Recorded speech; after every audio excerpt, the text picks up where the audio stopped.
Confusion heats up about hazard pay and that essential workers definition under the Heroes Fund.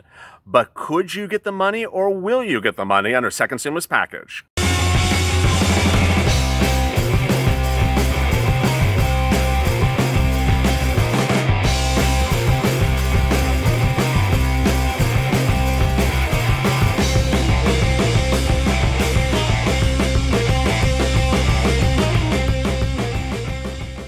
Hey everybody, this is LALATE with a second stimulus package and stimulus check update for today.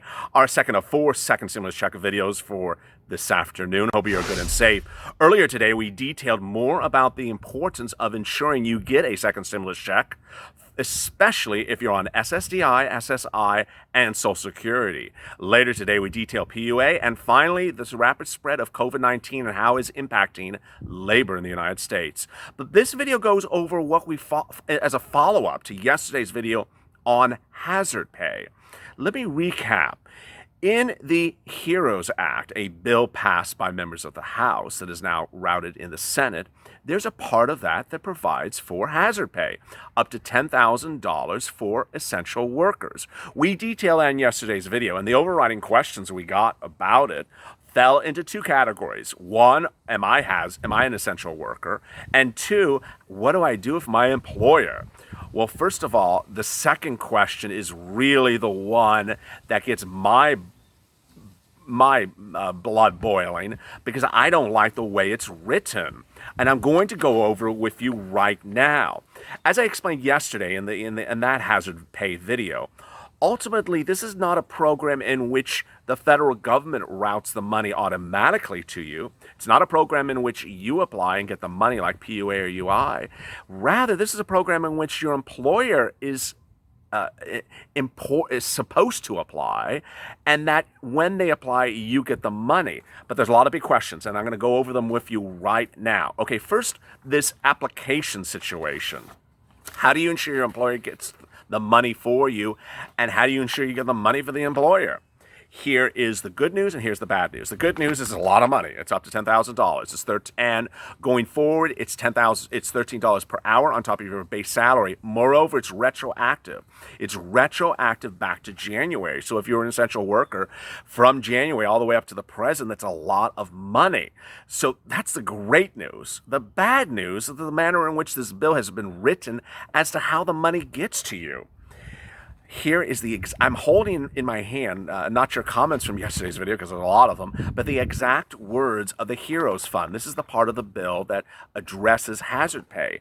And it says, no employer would be required to participate, but all would be strongly encouraged, and the program would be widely advertised. Really, members of Congress? So they're passing a bill to give money to the viewers of this channel who are essential workers who worked during the pandemic, are entitled to hazard pay, but ultimately they can't ensure that they get the money themselves. They have to hope their employer does it. And here comes this stupid language that says no employer is required to apply for it. Then why would an employer apply for it?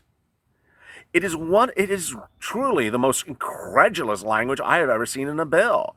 That basically we have a great program to give a lot of money to essential workers who are on the front lines that risk their lives for the American society during this pandemic and are still doing so, that are supposed to get billions of dollars under a hazard pay bill, but ultimately they may not get it if their employer doesn't apply, and their employer doesn't have to apply. It's up to the employee to apply. I've never heard of anything quite like this. So there's the very bad news part of this Heroes Fund. Now, ultimately, I have to qualify the following. This is a draft.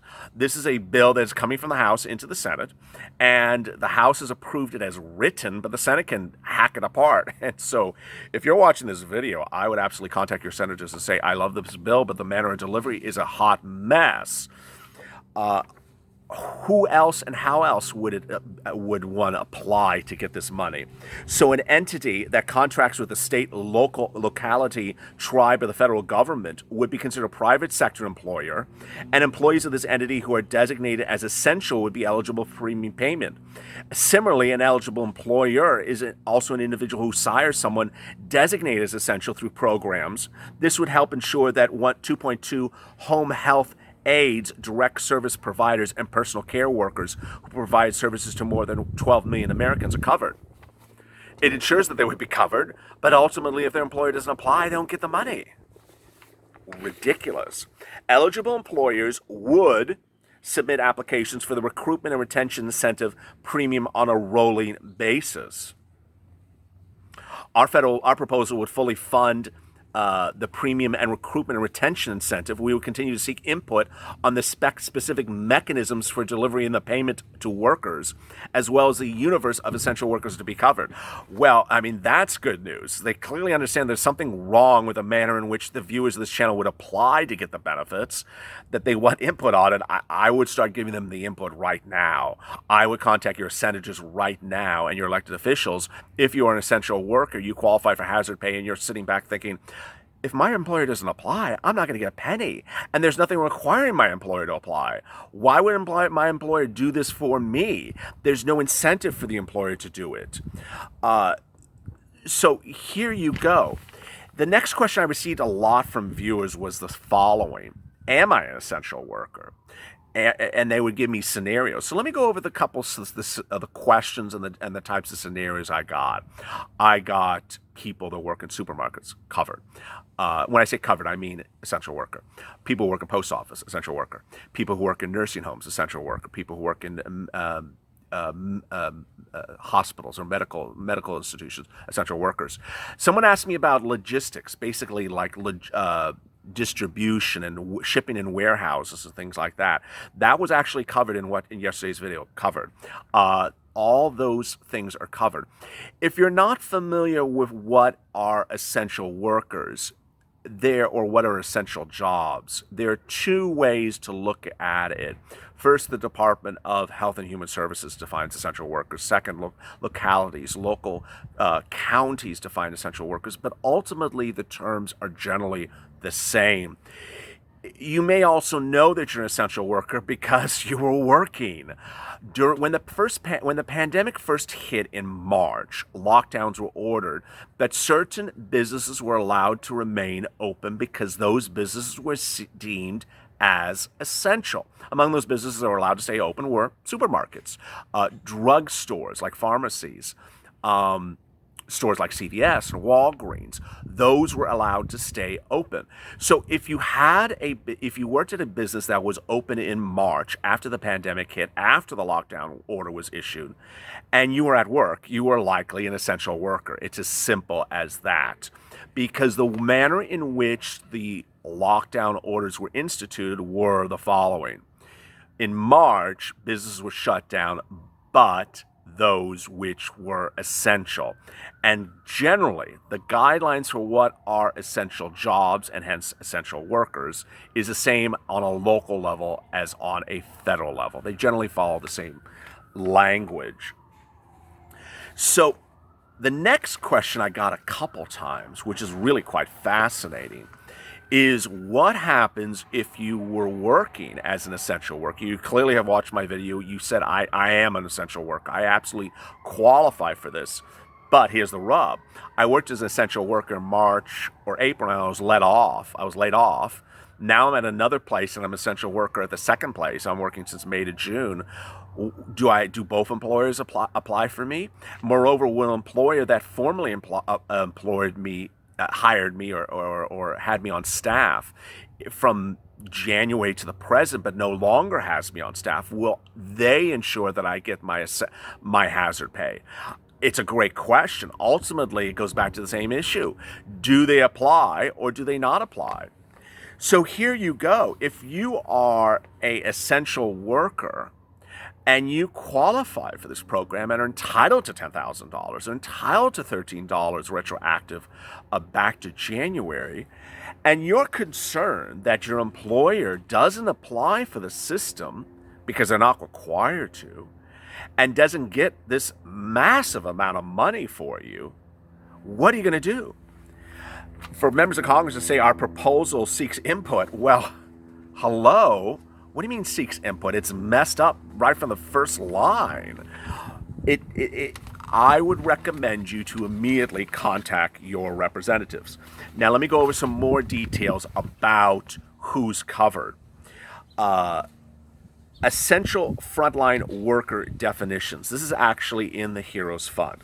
As mentioned above, the definition of essential frontline workers for purposes of both premium pay increase and recruitment retention will be the subject of debate. AKA, this channel is going to be updating you by the minute as this drops to the Senate floor in late July.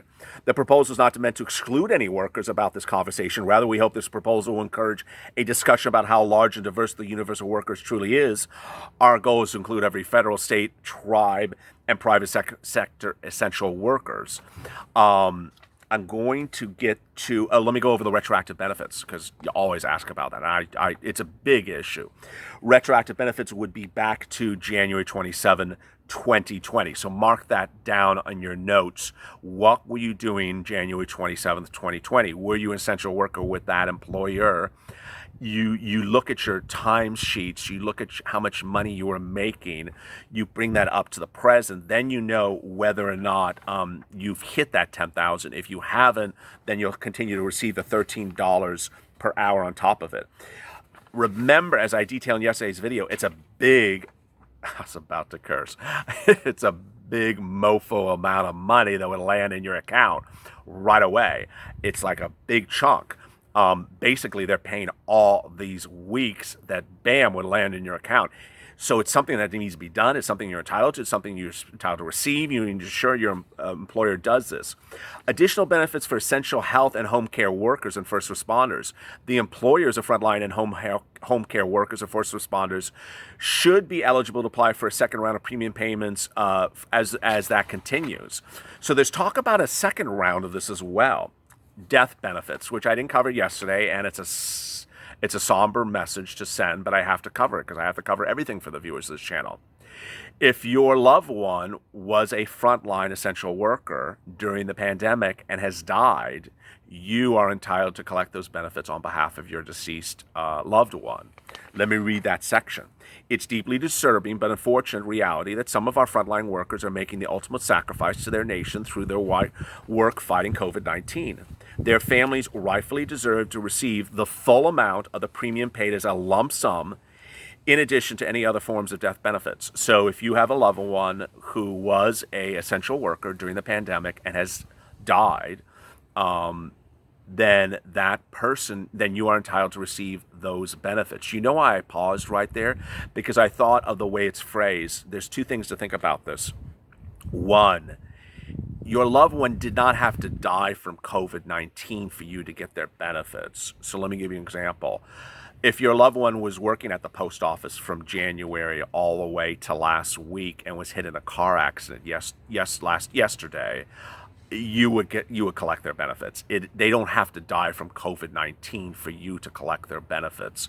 Ultimately, all they have to have done is have provided those services as an essential worker during the pandemic from January to the present for you to get that lump sum.